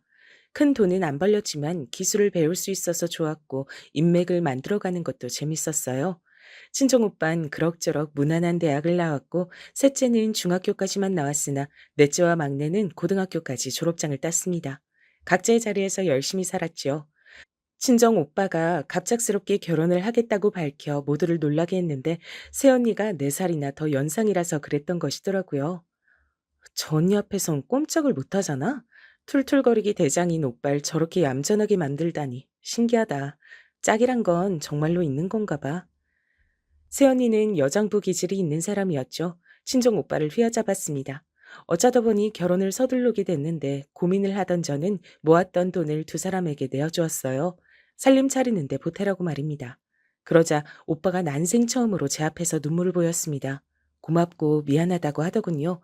낯간지러워서 그냥 됐어 하고 말았네요. 오빠는 작은 회사를 다녔으나 성실하게 근무를 이어갔어요. 그래서 꼬박꼬박 돈을 벌었고 알뜰한 새언니는 돈 관리를 무척이나 잘했습니다. 또한 결혼할 때 제 도움을 크게 받았다며 저에게 두고두고 잘해줬어요.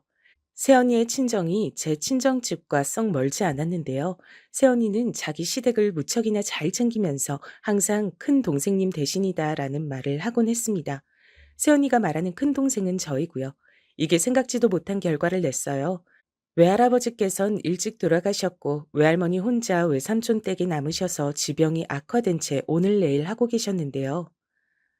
그렇게 착한 손녀가 얼른 자기 짝을 만나는 걸 내가 보고 나서 죽고 싶은데.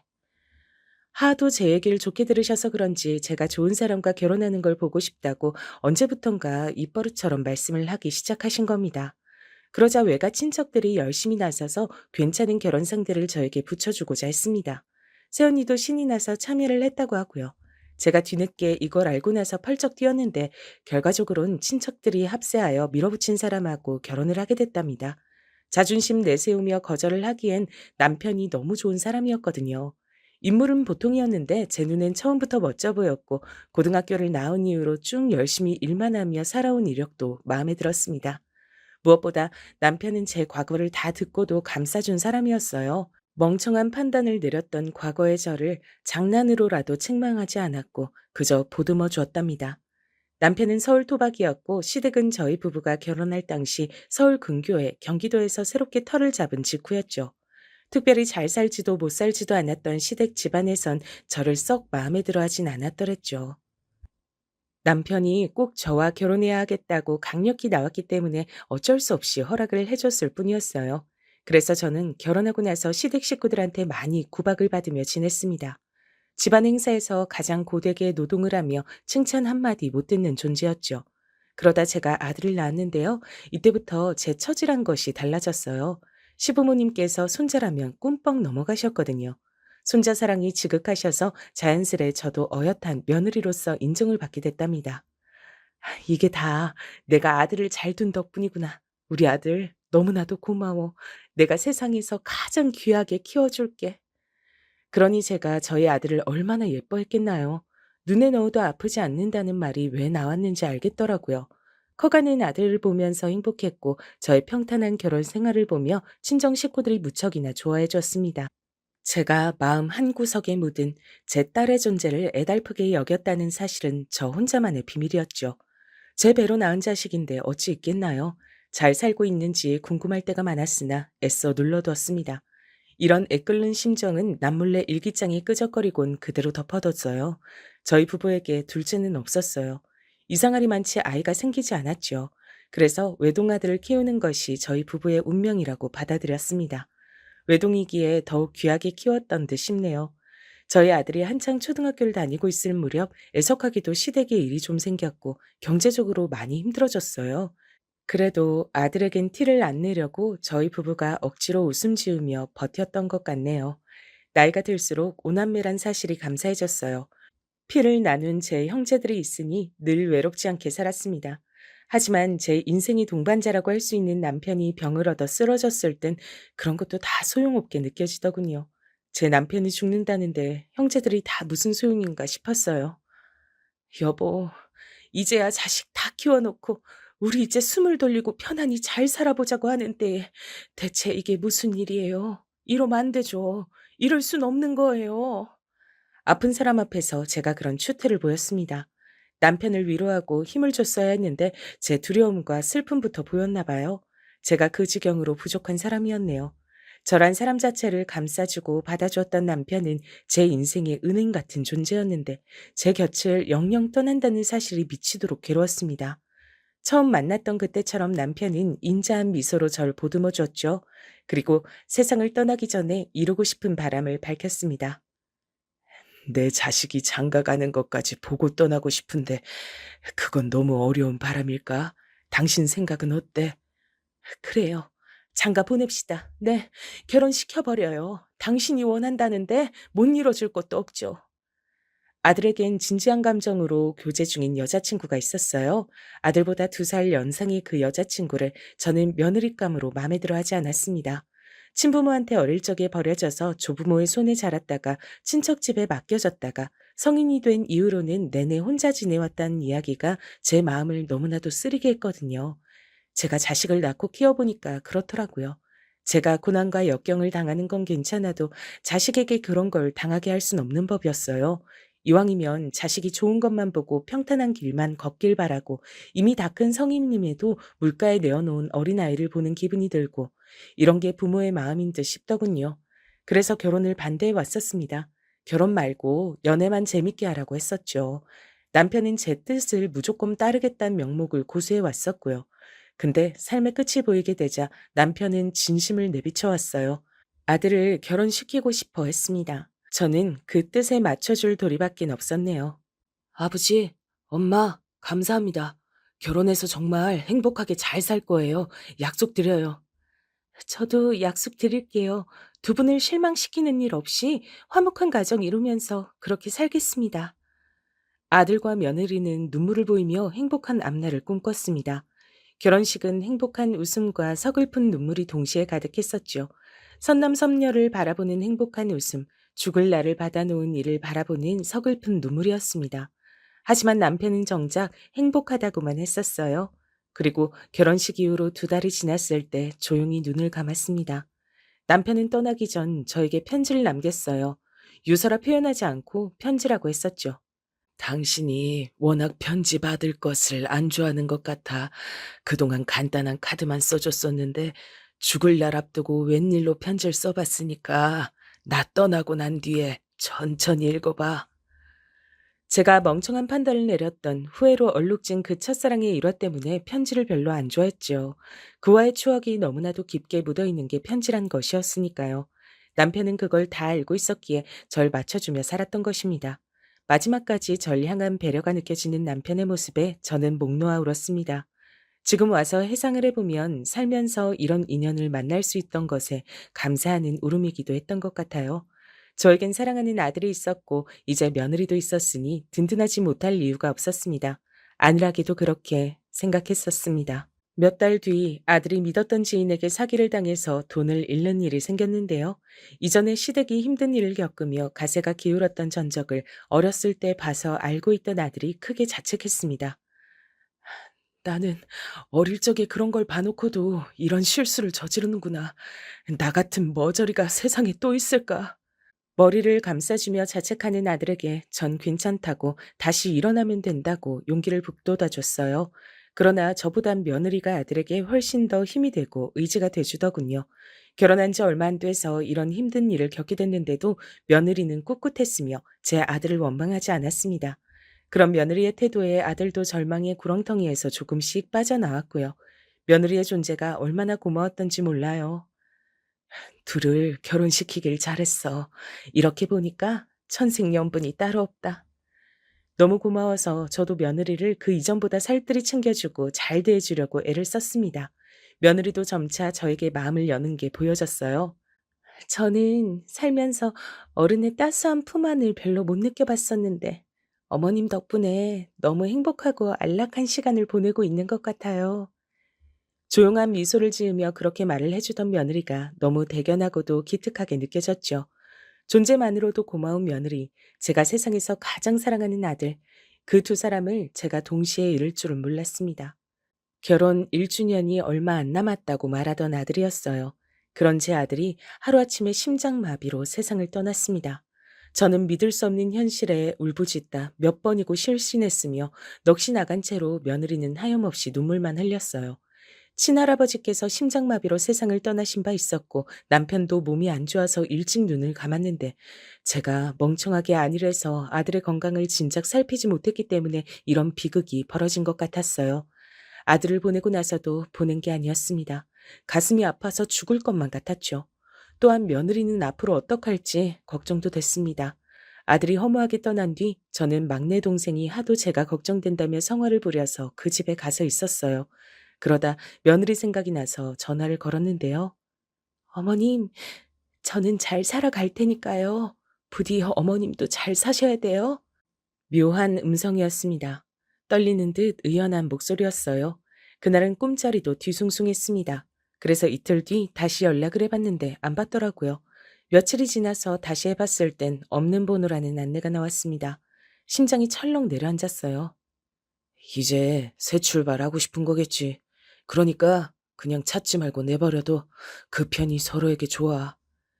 며느리를 걱정하던 저에게 친정오빠는 현실적인 조언을 주었습니다. 새 출발이란 세 글자가 절 꼼짝 못하게 만들었어요. 새 출발을 하라는 건 과거에 제가 들었던 말이었으니까요. 그래서 전 기특하고 고마운 존재였던 며느리를 가슴에 묻어두기로 했습니다. 며느리가 새 출발을 해서 행복하게 산다면 하늘나라에서 제 아들도 비록 씁쓸하지만 흐뭇한 미소를 지을 거라 여겼어요. 그런 사람이 바로 제 아들이었으니까요. 인생을 살아간다는 게 무엇 하나 쉽지가 않구나.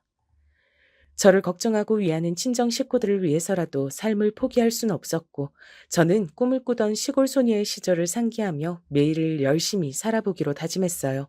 미용 일을 했던 것을 경력 삼아서 작게 수업도 진행했고 꼬박꼬박 일기를 쓰던 습관을 발판 삼아서 수필 작품을 쓰기도 했습니다. 전부 다 크게 돈은 안 되어도 제 마음의 양식을 채우는 일들이었죠. 친정 식구들은 재혼이란 두 글자를 입에 올리려다가도 제 얼굴을 보면 입을 다물었습니다. 제 평생의 남편은 단 한 명뿐이었으니까요. 더 이상은 없었습니다. 남편을 그리면 자동으로 아들이 떠올랐죠. 그리움을 양분 삼아서 살아가던 전 남편이 떠난 10주기에 정말 문득 그 편지라는 것이 궁금해졌어요. 그날까지 뜯어보지 않은 바였거든요. 내가 떠나면 당신이 꼭 했으면 하는 일이 있어. 그건 바로 당신의 딸을 찾는 거야. 그리운 필체에 웃음을 짓던 제가 그 대목을 읽고서 깜짝 놀랐습니다. 애써 마음속에서 누르고 또 눌러왔던 존재, 저의 딸. 남편이 설마 제가 딸을 찾길 원했을 줄은 몰랐어요. 그 편지를 품에 안고서 한참을 고민하다가 결심을 굳혔습니다. 그리고 친정 식구들에게 도움을 청했어요. 새언니가 가장 발벗고 나서서 딸 찾는 일을 도와줬죠. 제 딸은 중학교까지만 한국에서 다닌 뒤에 미국으로 건너가서 살고 있었어요. 놀랍게도 그 이유는 일가족이 교통사고로 사망하는 큰 비극을 겪었기 때문이었습니다. 제 첫사랑이었던 그도, 그와 결혼한 여자도, 제 딸을 키운 그의 누나도 전부 다 사망한 뒤였습니다. 엄마가 돌아가시고 나서 아빠가 진실을 밝혀줬어요. 제가 엄마 딸도 아빠 딸도 아니라고요. 저는 외삼촌은 딸이고 진짜 친엄만 따로 있다고 하셨어요. 그 말을 들었을 때 어째서 부모님 사이가 계속 좋지 못했는지, 제가 외삼촌을 왜 그렇게 크게 닮았는지 한 번에 이해가 가더라고요. 아빠는 이제 새 출발하고 싶다 그러셨고, 전 이모 할머니께서 살고 계시는 미국으로 떠났어요. 제 딸이 울면서 말을 했을 때 저는 전화기 앞에서 무릎을 꿇고 소리 없이 오열하고 있었습니다. 제 딸은 그 이후로 절 궁금해하면서 제가 도대체 언제 자기를 찾으러 올지, 연락이 언제나 올지 그것을 궁금해하면서 살았다고 했습니다. 미국에서 사는 동안 철저히 이방인이 된 기분이라 늘 외로웠다 그랬어요. 내가 너무 염치가 없지만 그래도 널 보고 싶다고, 만나고 싶다고 그렇게 말을 해도 될까? 당연하죠. 제가 얼마나 그 말을 기다렸는데요. 너무 오래 빙빙 돌아서 만나게 된 모년 서로를 보자마자 얼싸안고 울었습니다. 제가 깜짝 놀랐던 게 딸의 체형이 저하고 판박이었기 때문이에요.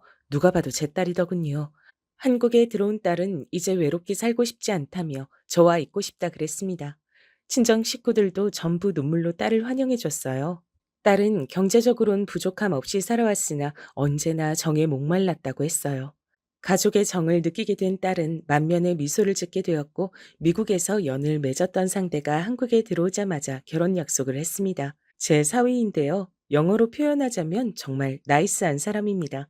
제 아들이 살아있었다면 둘이 살갑게 잘 지냈을 것 같아서 왠지 모르게 서글프기도 했죠. 딸 덕분에 제가 백화점이며 고급 매장 나들이를 해봤었는데 능력 좋은 사위까지 생겨 저도 얼추 명품에 뭐뭐가 있는지 외울 정도는 됐죠. 사람 일이란 한치 앞을 알 수 없는 것이구나 싶었어요. 그리고 정말 이런 생각이 들게 하는 일이 어느 날 저에게 벌어졌답니다. 어떤 명품 브랜드가 강남에 자기들 물건을 선보이는 매장을 단기 형식으로 열었는데요. 주로 젊은이들이 행차하는 곳이었으나 제가 볼 일이 있어서 그 주변에 갔다가 호기심으로 한번 입장을 해봤어요.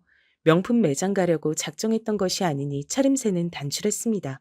잘 차려입은 젊은이들 사이에서 제가 너무 눈에 띄는 것 같아 민망한 웃음이 지어지더군요. 직원이 몇 번이고 도와드릴까요? 묻길래 제가 멋쩍은 웃음으로 거절을 한 뒤 혼자서 한참 구경을 하다가 이제 나가려던 때였어요. 가방에 보석 장식이 어딨지? 방금 전까지만 해도 달려 있었는데? 저기, 저쪽에 나가는 할머니 잡아요! 벼랑간 직원의 큰 목소리가 들리더니 보안 요원 같은 사람들이 양쪽에서 저를 잡는 것입니다. 제가 혼비백산해서 저는 잘못이 없다고 아무 짓도 안 했다는 말만 반복했어요. 그런데 놀랍게도 저를 잡고 있던 사람 중에 유달리 키가 큰 이가 제 옷의 카락깃에서 가방 장식을 발견했습니다. 여기에 숨겨서 훔치려고 했었네요. 여기라면 주머니나 가방도 아니라서 수색하기도 어려우니까요.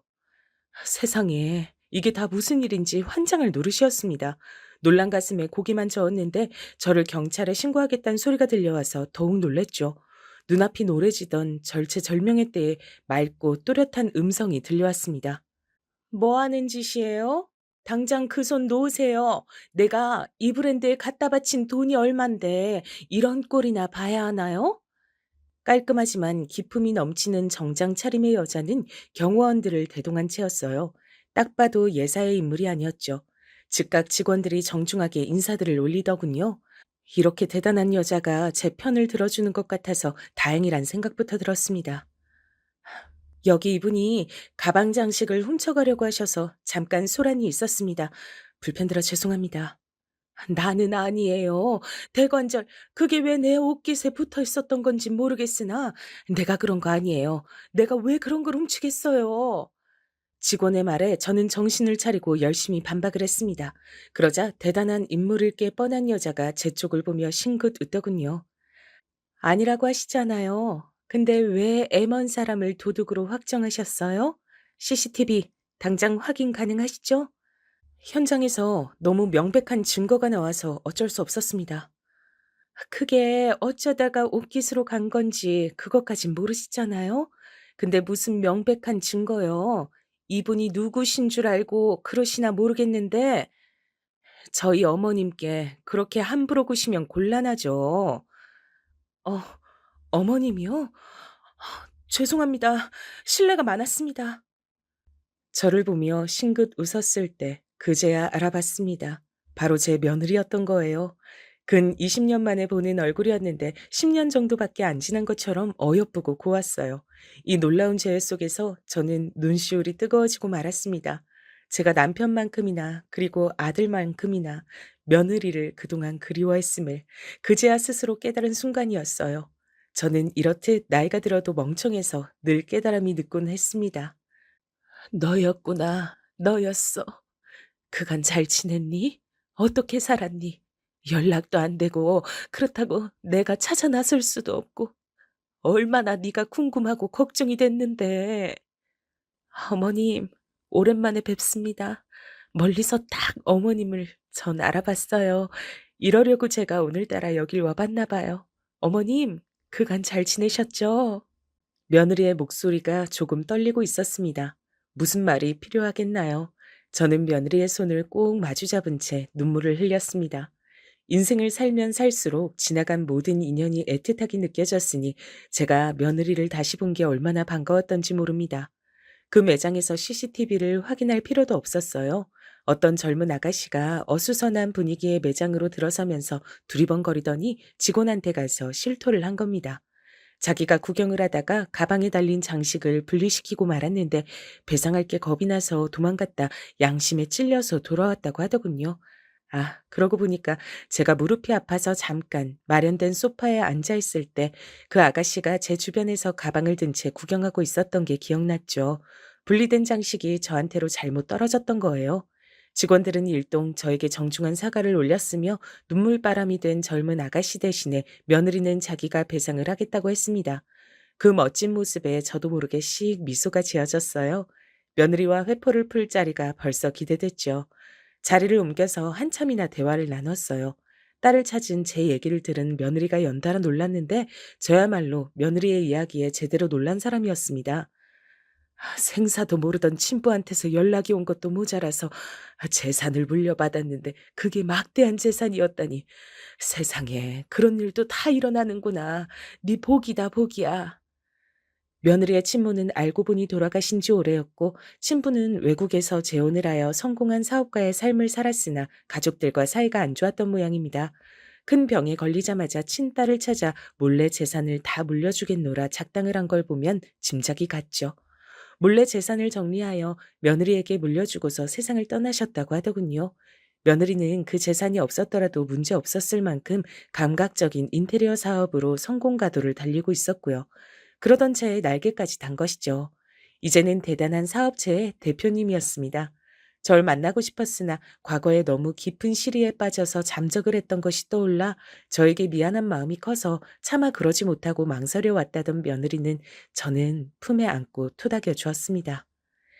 나에 비하자면 넌 현명하고 또 현명한 인물이니까 그렇게 자책하고 후회할 필요 없다. 그러자 며느리는 카리스마 넘치고 당당하던 모습으로 제 눈앞에 등장할 때는 언제고 어린아이처럼 제 품에서 엉엉 울었습니다. 자연스레 아들이 생각나 버렸고 저도 며느리를 따라서 그 자리에서 속 시원히 울어봤네요. 아주 후련했어요. 정말이지 후련한 재회였습니다. 그날 이후로 며느리와 자주 연락하면서 지냈고 제 딸하고도 금세 친해졌어요. 이렇게 저마다 방식은 달랐으나 결국은 진정으로 한 가족이 됐답니다.